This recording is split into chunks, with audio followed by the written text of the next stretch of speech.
Jemi rikthyer transmetimit tonë live, jemi duke ndjekur Klan News, jemi duke sjell moment pas momenti gjitha informacionet e minutave të fundit. Shikoni në krahasim grafikën e faqes zgjedhje.tvklan.al, aty ku do të gjeni gjatë gjithë ditës së sotme.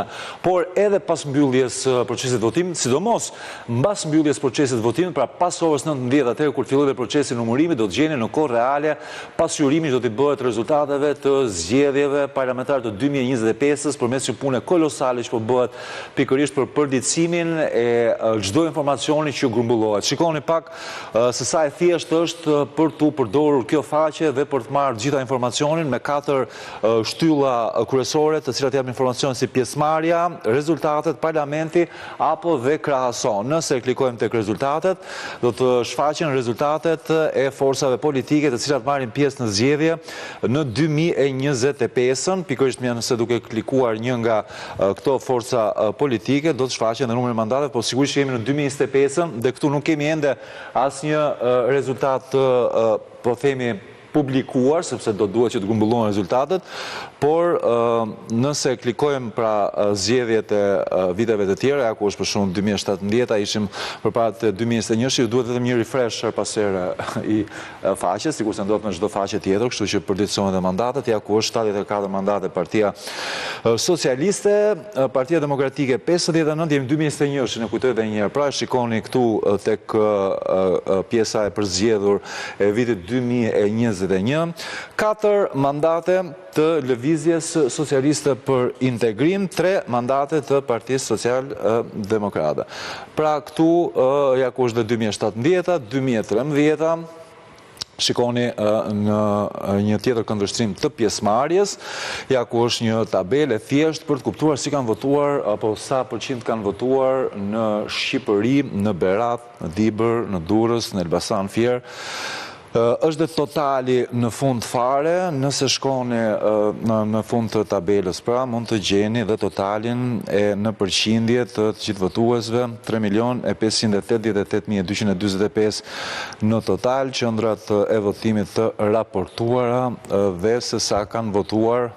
Numri dhe përqindja është në ekran, shikoni këtu rezultatet. Në fakt, to mund t'i krahasoni dhe me vitet e kaluara, me po themi zgjedhjet e mëparshme, dhe 2017-s, 2021-shit, kështu që nëse klikon në tabelën krahaso, edhe këtu është një projekcion i cili na jep, po themi, një panoram grafike që tregon se si janë reflektuar pra pjesëmarrjet e qytetarëve në votime, janë gjitha qarqet të cilat mund të përzgjidhen që nga po themi ata më të mëdhenj dhe deri te qarqet më të vegjël në varësi të interesit që ka gjithë secili, por po prap edhe këtu, pra duke qëndruar këtu, mund të kemi edhe rezultatet apo mandatet ndër vite, e zgjedhim këtu tabelën ndër vite, pra është një opsion që është opsional, mund të zgjidhni ose jo, dhe të shikoni pra se si janë përkthyer këto mandate ndër vite. Është një faqe e cila gjithkohës është në updatim. Unë do të kaloj edhe një herë tek Shqipëria në mandatet e parlamentit, ku do të mbushen me ngjyra në varësi të forcave politike, pikërisht të këto të gjitha ulëse në kuvendin e Shqipërisë, 140 janë kandidatët. Do të ndaloj vetëm një çast tek pjesëmarrja, të shoh nëse kam ndonjë përditësim të pjesëmarrjes, por shkojmë tek 2025 deri në këtë momente, shohim pak totalin.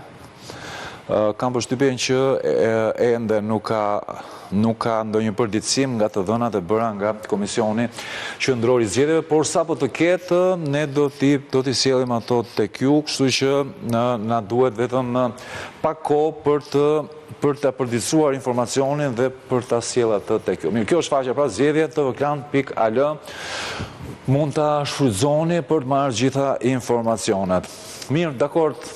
Tani do të bëjmë një tjetër kalim në qarqet të Shqipërisë dhe do të ndalojmë në një qarkë sikurse është Dibra, i cili ka nisur me intensitet zhvillimet qysh nga mbrëmja e djeshme. Dibra ka 5 mandate, të cilat do të shkojnë në Parlamentin e Shqipërisë për të bashkuar 140 të tjerëve. Ja ku janë dy kolegët që po bëhen gati, është Ermelinda Hoxhaj dhe Neki Feta. Ju përshëndes të dyve. Ermelinda, mirëmëngjes. Dibra, mirëmëngjes të dyve. Dibra, mbrëmjen e djeshme raportoi një, po themi, incident. Ne kemi pasur lidhje direkte me Ermelindën, e cila na raportoi për atë që ka ndodhur. Të rikthehemi dhe pak më vonë, por si fillim do doja të dija nga ty, Ermelinda, a ka nisur procesi dhe nëse ka nisur çdo gjë normalisht apo ka ndonjë parregullsi? Qarkun e Dibrës nuk ka pasur parregullsi. Në bashkinë e Dibrës janë 100 qendra votimi, të gjitha janë hapur në kohë, nuk se ka pasur ndonjë fluks të shtuar. Në qendrën e votimit ku ne jemi janë pak a shumë më pak se 20 votuesit e deri tani. Situata ka qenë normale, ka qenë një prej qendrave të votimit që është në ngjitur me këtë, pra që është qendra 111-41, e cila në fillim nuk po i funksiononte aparatura për njohjen biometrike, por edhe ajo ka qenë një gjë shumë e shkurtër, pra si proces është bërë verifikime dhe tashmë të gjitha qendrat janë të hapura në bashkinë e Dibrës, janë 100 qendra, janë mbi 53.000 votues në bashkinë e Dibrës, ndërsa në të gjithë qarkun janë 122.000 votues, të cilët do shprehin vullnetin e tyre dhe do zgjedhin 5 mandatet për këtë qark.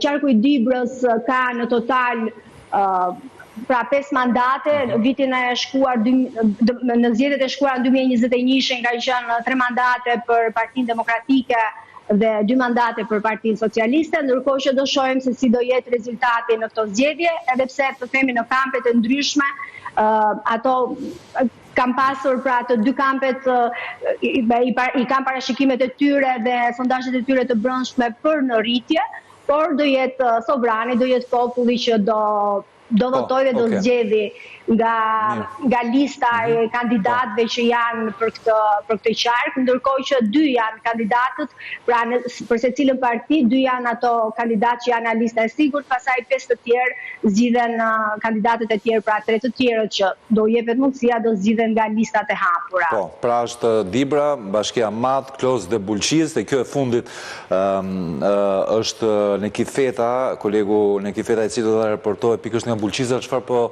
a na po qendra e votimit të gjitha në Bulqiz dhe si është situata? Ka interes, ka nisur procesi, Neki? Po, atëherë edhe në KZAZ numër 18, në Bashkinë Bulqiz, procesi i votimit ka nisur normalisht, janë hapur 49 qendrat e votimit në të gjithë Bashkinë Bulqiz. Deri në këto momente nuk janë raportuar probleme për sa u përket qendrave të votimit, hapjes tyre, mungesës pajisjeve dhe materialeve zgjedhore.